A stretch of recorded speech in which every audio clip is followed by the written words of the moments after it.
Au Niger, le secteur agricole contribue à hauteur de 40% au PIB et l'horticulture a connu ces dernières décennies un développement spectaculaire sous l'impulsion d'un des axes majeurs de l'initiative 3N, notamment sa composante maraîchère qui occupe aujourd'hui une place importante dans le maraîchage.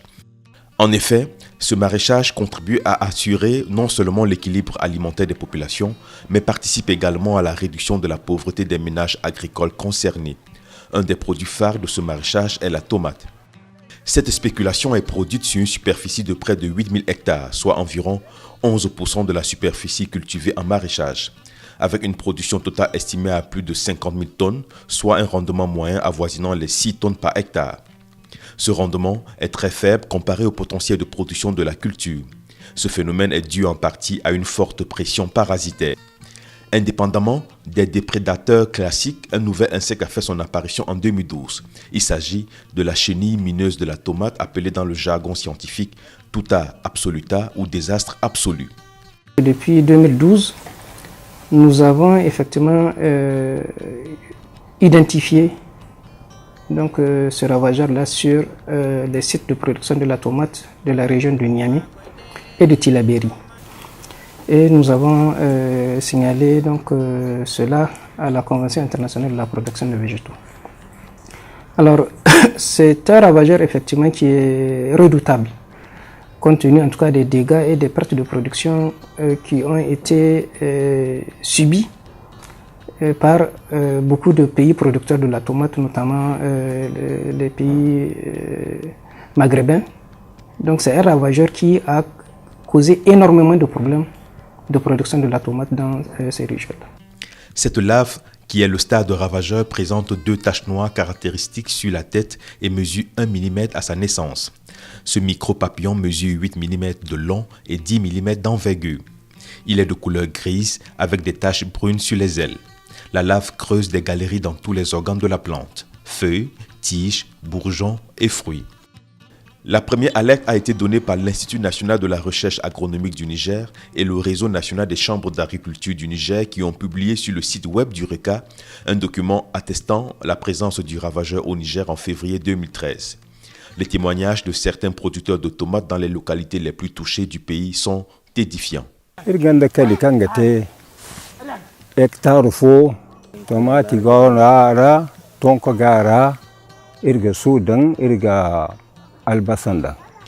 J'ai un jardin qui fait 1 hectare et dans lequel je produis de la tomate et des choux.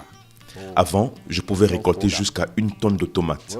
Mais maintenant, avec l'apparition de ce ravageur de la tomate, je perds pratiquement les 60% de ma production. Au moment de la récolte, vous allez voir, toute la tomate sur le sol est complètement détruite.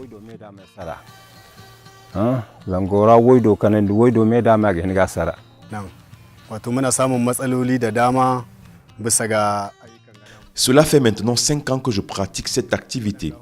Mais depuis l'année passée, nous n'arrivons plus à produire suffisamment de la tomate à cause de la présence de cet insecte qui détruit les plantes de telle manière que les feuilles sèchent et deviennent blanches et rouges. Actuellement, on se débrouille et nous sollicitons de l'aide.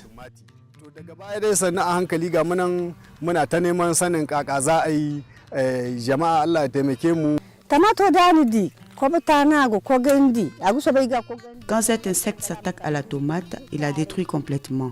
Il transforme les feuilles. Elles sèchent et deviennent blanches et personne ne peut utiliser ces tomates. Quand vous arrivez dans les champs après le passage de cet insecte, vous allez remarquer que toutes les tomates attaquées sont au sol.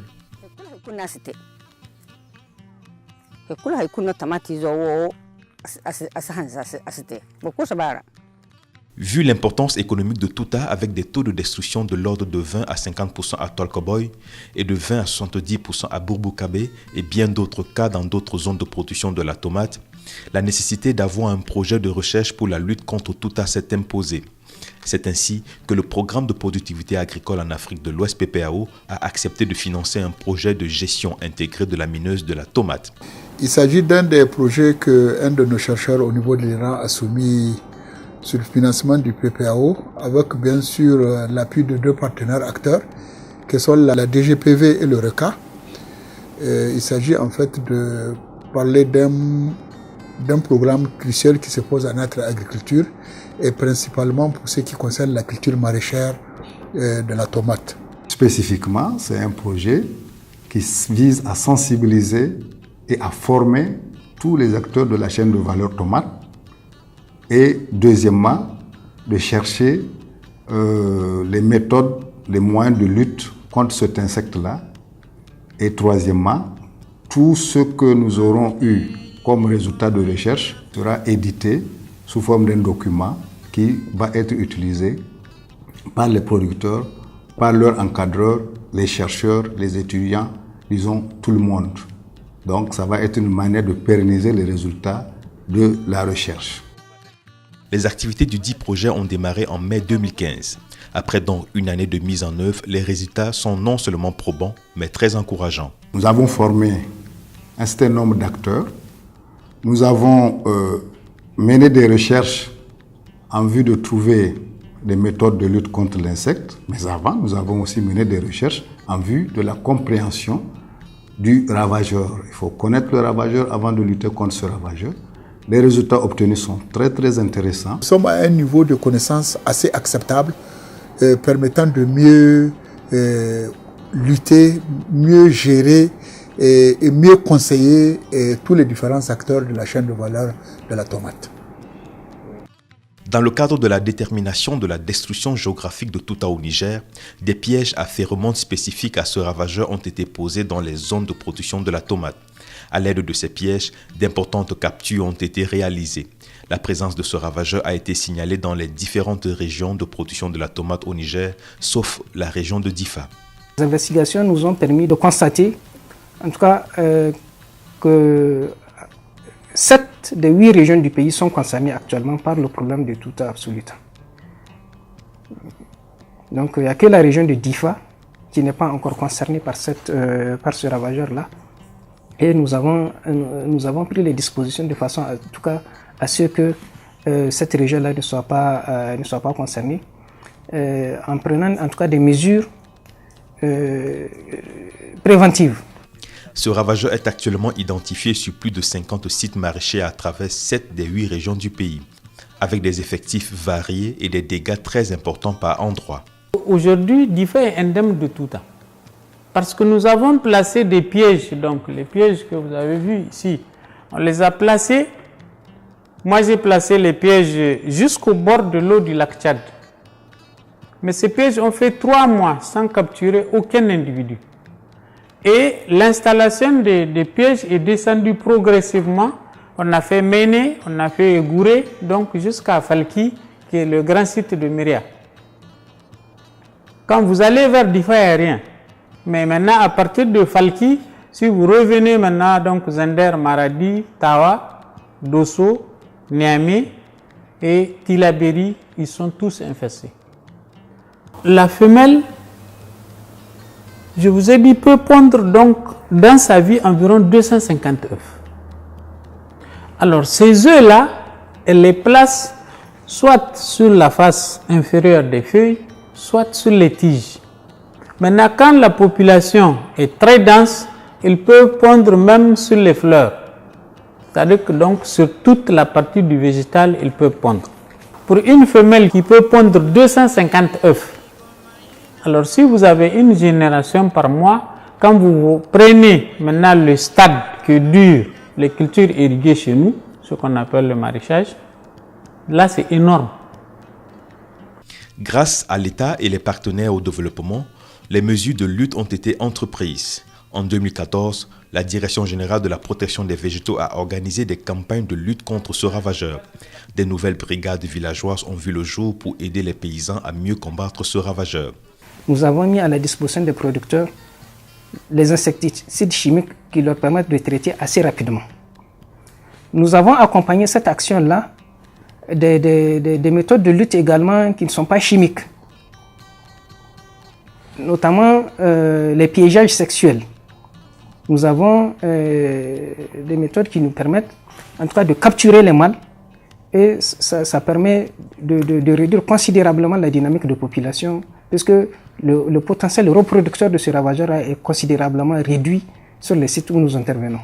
Le PPAO a financé à travers le projet de gestion intégrée de tuta au Niger des sessions de formation des acteurs, en particulier sur les sites maraîchers exploités par des femmes. Des actions de recherche appliquées ont été conduites sur l'utilisation des extraits de plantes, notamment le Nîmes, dans la lutte contre ce fléau. L'utilisation des extraits à queue de Nîmes. C'est une étude très avancée d'ailleurs. Nous avons un étudiant qui vient de soutenir son mémoire et c'est un étudiant de l'IPR de Katibougou au Mali.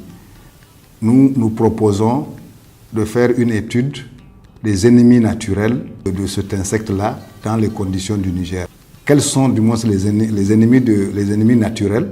Une fois qu'ils auront été identifiés, eh bien, nous pourrons les utiliser pour lutter biologiquement contre le ravageur, étant donné que la lutte biologique est une lutte saine. Il n'y a pas de pollution et c'est une lutte qui nous permet, en tout cas, de maintenir les populations du ravageur en deçà de ce que les scientifiques appellent le seuil de nuisibilité. La difficulté de tout absolu, c'est que quand il s'installe, il est là.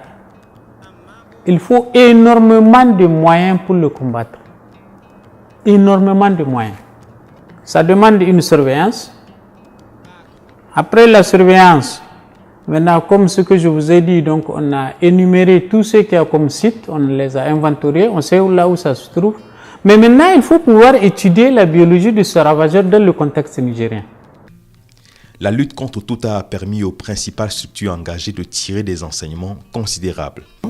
Nous avons par exemple eu des relations très fructueuses avec l'Université d'Arizona, l'IRD de Montpellier, l'Université d'Ottawa par exemple au niveau local. Nous avons le Centre national de lutte anti-acridienne qui est un acteur aussi de ce projet.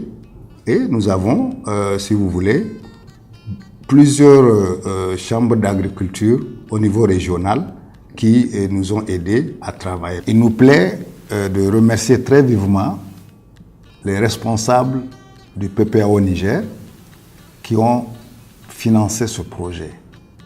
Un projet très important pour le Niger, très important pour toute la sous-région parce que tous les résultats que nous aurons produits seront utilisés par les autres pays qui nous entourent, les autres pays de l'Afrique de l'Ouest et même au-delà. Nous, en tant que techniciens, nous remercions aussi les responsables des différentes institutions impliquées dans ce projet.